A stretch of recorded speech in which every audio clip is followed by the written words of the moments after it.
नमस्कार. राधिकाज किचनमध्ये सगळ्यांचे मनापासून खूप खूप स्वागत. तर आजच्या रेसिपीमध्ये मी मकर संक्रांती स्पेशल तिळगुळाची वडी बनवणार आहे. तर चला मग रेसिपीला लगेच सुरुवात करूया.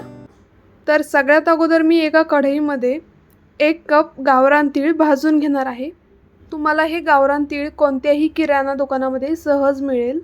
तर हे तीळ आपल्याला आता छान भाजून घ्यायचे आहे, म्हणजे थोडासा कलर बदलेपर्यंत भाजायचे आहे. याला साधारण 5 ते 6 मिनिटं लागतील.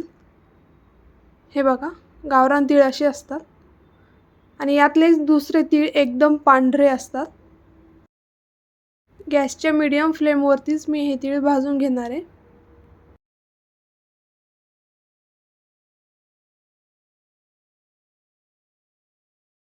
आणि हे बघा, याचा कलरसुद्धा हलकासा बदललेला आहे.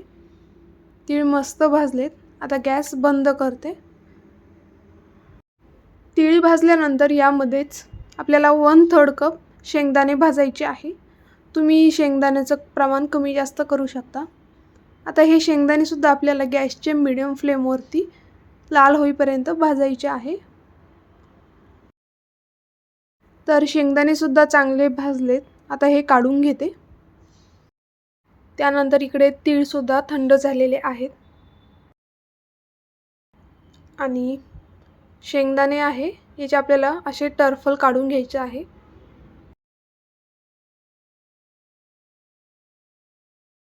तर मी एक मोठं मिक्सरचं भांडं घेतले, त्यामध्ये हे शेंगदाणे टाकते.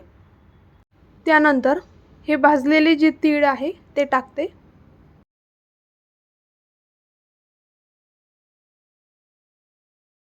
आणि जेवढं आपलं तीळ आणि शेंगदाण्याचं प्रमाण आहे तेवढ्याच प्रमाणात मी या ठिकाणी गूळ वापरलेला आहे.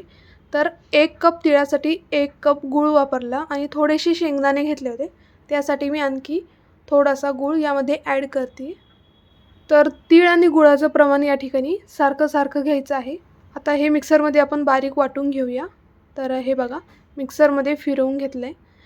तर यामध्ये काही तीळ एकदम बारीक झालेत आणि काही तीळ दिसत आहे. तर याच पद्धतीने हे तीळ बारीक झाले पाहिजे. तर हे तीळ आणि गूळ आपल्याला गॅसवरती कढईमध्ये हलकंसं गरम करून घ्यायचं आहे. त्या अगोदर एका ताटाला आपल्याला थोडंसं तूप लावून घ्यायचं आहे, म्हणजे यावरती आपल्याला नंतर वडी थापायची आहे. ताटाला सगळीकडनं व्यवस्थित तूप लावून घेतले. हे बाजूला ठेवते आणि आता गॅसवरती आपण तीळ गूळ हलकेसे गरम करून घेऊया. तर कढईमध्ये मी अगोदर 2 चमचे साजूक तूप घेतले आणि यामध्येच तीळ गूळ टाकायचे आहेत. काही जण मिक्सरमध्ये हे बारीक वाटताना तीळ एकदम बारीक वाटतात, तर असं नाही करायचं. काही तीळ अख्खे दिसले पाहिजे, म्हणजे ते खाताना सुद्धा दाताखाली आल्यावर छान लागते.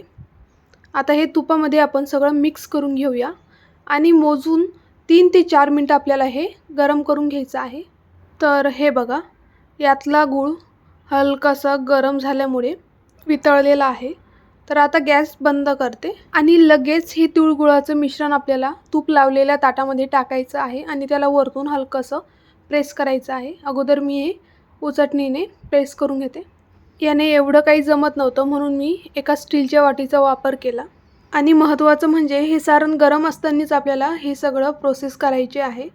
पटपट हे चांगलं थापून घ्यायचं, तरच याच्या चांगल्या वड्या पडतात. आणि वाटीने हे प्रेस केल्यानंतर लगेच आपल्याला याच्या वड्या तयार करायच्या आहे. म्हणजे एका चाकूने मी हे कट करते, कारण हे गरम असतानाच याच्या वड्या पडू शकतात, नंतर हे कडक होतं.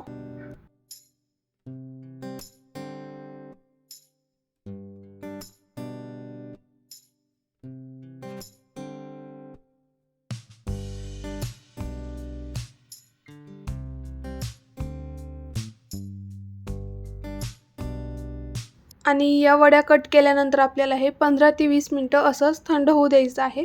नंतर याच्या वड्या काढूया. तर या ठिकाणी या तिळगुळाच्या वड्या थंड झालेल्या आहेत. यातली मी काही वडी तुम्हाला काढून दाखवते. आणि हे बघा, तुम्हाला दिसतच असेल किती छान वड्या पडल्यात. तर तुम्ही या वड्यांचा आकार तुमच्या आवडीने लहान मोठा करू शकता.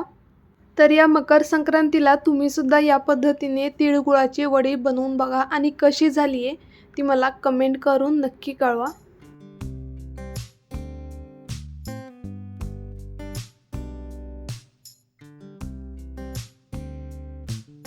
आणि एक वडी मी तुम्हाला मोडून दाखवते आतमधून सुद्धा कशी झाली आहे.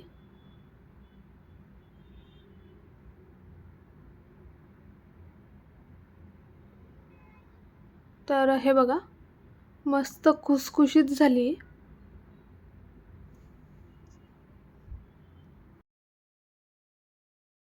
तर तुम्हाला माझी आजची ही रेसिपी आवडली असेल तर व्हिडिओला लाईक करा, शेअर करा, माझ्या चॅनलला सबस्क्राईब करा आणि खाली दिलेल्या बेल आयकॉनवर क्लिक करा म्हणजे तुम्हाला माझ्या येणाऱ्या सर्व रेसिपीजचे नोटिफिकेशन मिळतील. तर पुन्हा भेटूया अशाच एका छान रेसिपीसोबत. धन्यवाद.